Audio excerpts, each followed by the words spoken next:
Welcome to NFTE's pre-recorded webinar on deconstructing the buying and selling experience.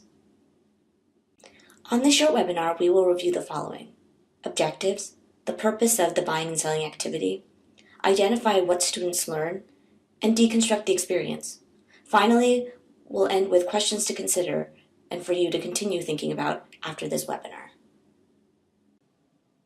As a result of viewing this webinar, you will be able to explain the value of having students complete the buying and selling experience, identify how to segment and create a buying and selling experience portfolio, and finally, consider new ways to approach and evaluate the experience. The purpose of this activity is to simulate what it's like to actually run a business. So how does it work? The class selects when to sell, or the theme of the selling event. Then students can work as a whole class or in groups of 4 to 5 students. Each of these groups receives $25 to $50 as a loan. Because this is an online experience, teachers need to make the final purchase. However, students have an opportunity to do all the prior market research. Finally, students sell at a physical selling event at the school or at a local venue. Depending on school rules, students or classes can keep the profits.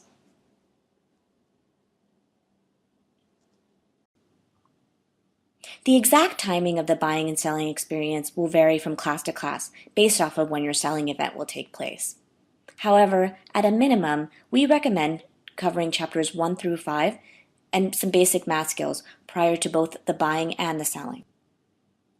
What's important to note here is you don't have to wait to cover the traditional entrepreneurship chapters to do this activity. In fact, it's a great way to preview what students will be learning and have them learn by doing.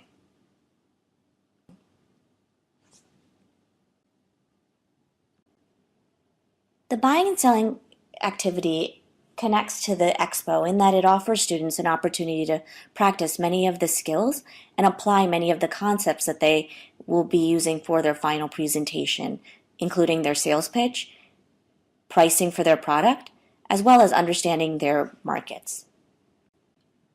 Specifically, students learn and apply concepts like business types, market research, startup investment. They have an opportunity to learn about pricing, marketing, sales, and financials. These are all clear and related to entrepreneurship and the program itself. In addition to learning entrepreneurial concepts, the buying and selling experience offers students an opportunity to use their entrepreneurial mindsets. NFTE's entrepreneurial mindset is made up of entrepreneurial behaviors like goal orientation, future orientation, persistence, drive, opportunity-focused perspectives, and comfort with risk. These behaviors are complemented by important 21st century skills that we believe all successful entrepreneurs need. Look at our list of the entrepreneurial mindset indicators. Which of the following do you believe that students specifically use during the buying and selling experience? You could argue to some degree that this one multi-step activity, students practice and use all of these skills and behaviors.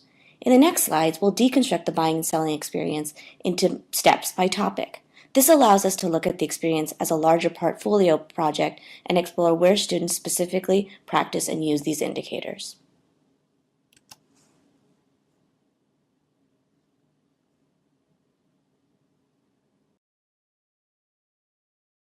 Is the idea generation phase. As we mentioned, in this first phase, students select the theme or timing of the selling event and spend time brainstorming which products they want to sell. Once students brainstorm, they can conduct simple level opportunity screens and SWOT analyses to select the best items to sell at the selling event. This phase takes approximately 2 to 3 class sessions.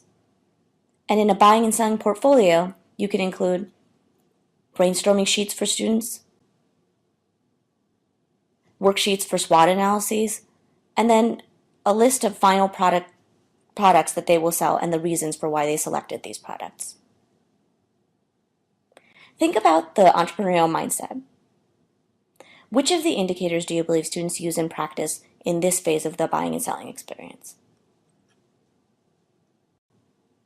By deconstructing the experience into steps or phases, we can isolate the specific skills and behaviors students demonstrate. Just in this one step, we see that students use 8 of the 13 entrepreneurial mindset indicators. Students show drive. They set a goal, in this case, the selling event theme, and take action by brainstorming solutions. They're opportunity focused. They assess the ideas that they have and identify the best opportunities. For this, they also need to think about the short-term risks associated with selling certain products over others. In terms of skills, students use creative thinking. They organize information to conduct the SWOT analysis. That's critical thinking. And use information that they gather from market research, preliminary market research, or their own thoughts, information literacy. And they work in small groups to justify their reasoning and communicate it through the portfolio, communication, and productivity and accountability. The portfolio gives you a tangible output to assess each step or phase and the indicators associated with it. In the next slides, we'll look at each of the other phases and suggestions for portfolio components.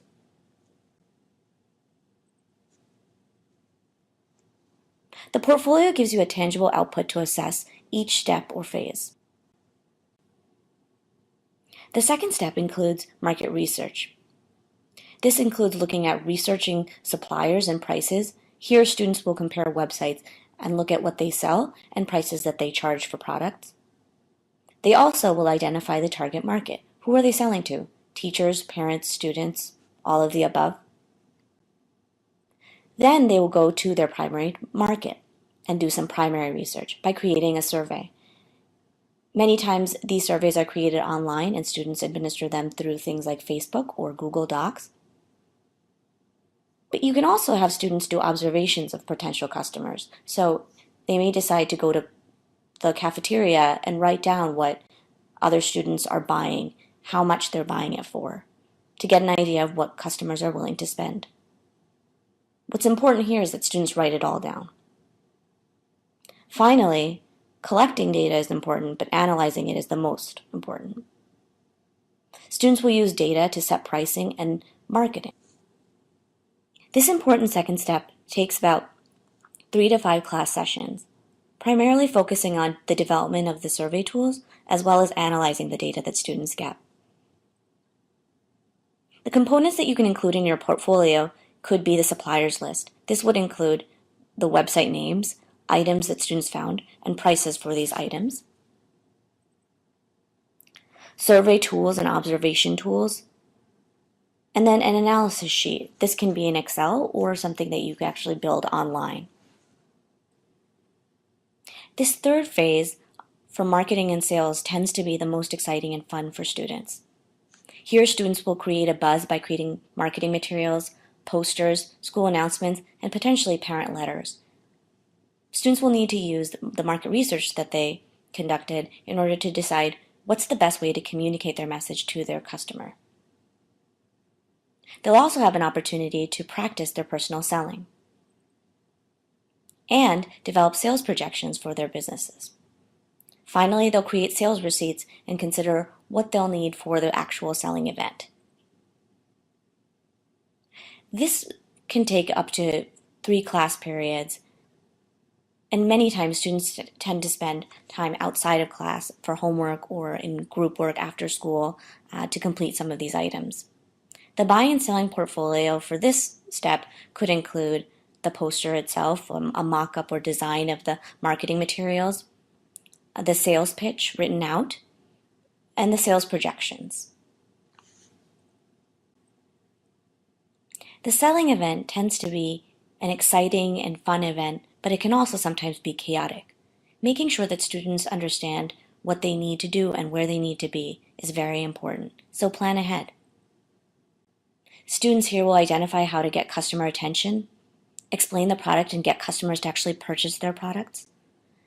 They'll have an opportunity to record all transactions and then provide cash or change. This generally takes 1 class period. Many schools will do more than one selling activity, which is a great opportunity for students to practice and use what they learned from the first. So if you find that in the first selling activity, your customers aren't buying as much, you may want to reevaluate your price or your selling strategy. Items for the portfolio could be photos of the table and booth, sales receipts and records of transactions, and finally a personal reflection. What was the actual selling event like? What did the student actually learn about their personal selling? What did they learn about what it's like to be an entrepreneur? The financial step looks like it's the final step, but it actually is part of sort of the market research step when students are determining the price, so creating the EOU and determining how much they make per unit, and creating a projected income statement, so how much do they expect to make from the selling event. The interesting part of this step, which then comes at the end, is comparing the projected versus the actuals. This is where students will actually be able to learn from the experience of the buying and selling experience. So, in the prior slide, we talked a little bit about, the potential of having multiple selling activities. That can be very helpful for students because, as I said earlier, they can actually apply what they learned from the first selling activity. These sessions usually will take about 2 to 3 classes each, so a total of 6 for the financials. And part of this selling portfolio could include the projected income statement, the actual income statement, and then here again, a reflection. What do the financials tell you? How are financials used to tell the story of a business or the health of a business? And students can determine what they would have done differently. Deconstructing the parts of the buying and selling experience into these sort of portfolio experiences can offer an opportunity for you to spread the experience throughout the program more effectively. Take a look at the 4 last steps that we walked through and think about the entrepreneurial mindset indicators that we talked about. For each phase, consider which of the behaviors and skills students use. We provide a Word document that highlights and walks through the specific components of each of these behaviors and skills. This can help you figure out how you'll actually determine and evaluate if students are doing. Keep the conversation going. Consider the buying and selling portfolio.